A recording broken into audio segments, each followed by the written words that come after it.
Assalamualaikum warahmatullahi wabarakatuh. Bertemu lagi bersama saya Teguh Gumilang. Kawan-kawan, insyaallah dalam video kali ini saya akan menjelaskan tentang pentingnya kita melakukan urban farming.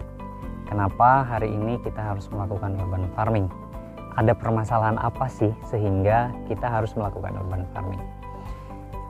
Dari permasalahan-permasalahan yang banyak itu, saya mencoba mensarikan menjadi hanya 3 permasalahan besar yang hari ini menjadikan masalah utama kenapa kita harus melakukan urban farming. Permasalahan yang pertama adalah bahwa pada saat ini lahan itu sudah semakin sempit. Kita tahu bahwa lahan-lahan yang biasanya produktif itu sekarang sudah semakin kecil skalanya dan semakin sedikit kondisinya. Nah, itu menjadi permasalahan utama, sehingga permasalahan itu harus dijawab dengan solusi. Solusinya adalah dengan melakukan urban farming. Kenapa? Karena urban farming ini bisa dilakukan di lahan-lahan yang terbatas atau lahan-lahan yang sedikit. Kemudian yang kedua, permasalahannya adalah tadi lahan yang sedikit itu banyak beralih fungsi.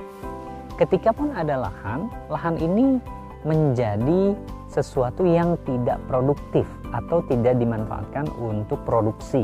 Contoh, lahan-lahan yang dulunya produktif berubah fungsi menjadi lahan-lahan yang menanam beton, menjadi industri, menjadi perkantoran, atau menjadi fasilitas umum. Nah, hal ini pun pada akhirnya menjadi sebuah permasalahan lagi, apalagi di daerah perkotaan yang notabene lahannya sedikit, kemudian harganya juga tinggi.